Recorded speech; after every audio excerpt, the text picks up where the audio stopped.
And we now know that, which I had mentioned, is a principle when you look at your strategies. So when you're looking at the role, it's not just what you do, it's who you are together, right? And that's led, and knowing what that is. So parents will want to know, what do I do that makes a difference? And how essential am I to the process? And of course we've been saying, and we talked last time, by secondary, there's just a deep hope that they don't have to do much. And it's a bigger system, and the kids don't want you around. They don't even want them around when they're in year 4, they think, till we do these learning walks, and then they see how much they really do like to hang out with them. It's pretty interesting how it changes. So you want to, this is a lovely template, which is very active. And what the research shows is parents really don't understand and experience their role. So those of you who have already done the learning walks, and we've been doing community conversations, is you can't talk about the role. You have to just experience it together.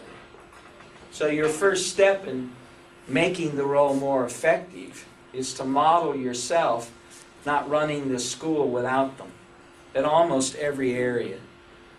And when Amanda took for the focus, she took the Queensland's newest document. Every school in Queensland now has a parent, family, and community engagement framework.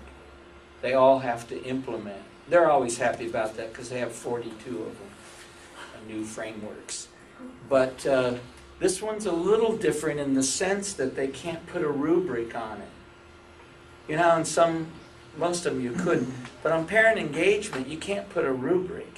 You can't be like 87% involved.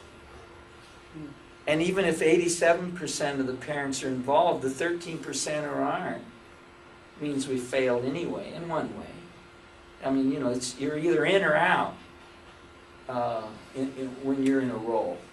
I mean, you know, you can't try to have the kids again. Once they're born, it's done.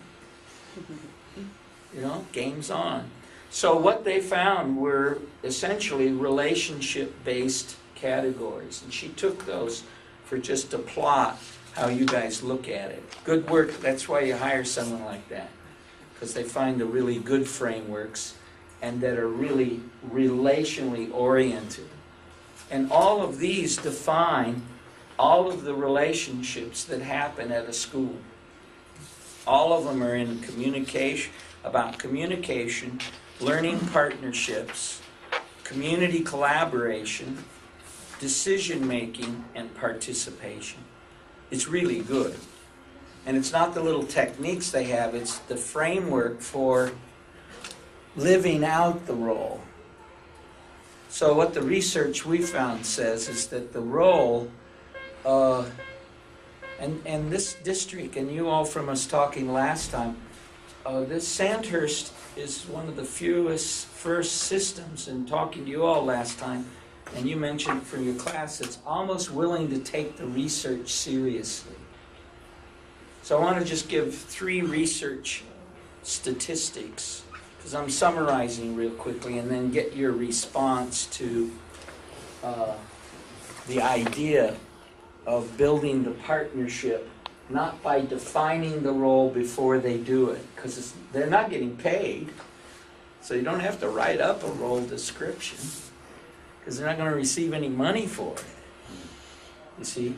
But without knowing their role, knowing what it is, and experiencing it in a certain way, a quality relationship, then you're going to continue to settle for less participation, engagement, communication than everybody would want, and sadly that the research says will be the best for the kids.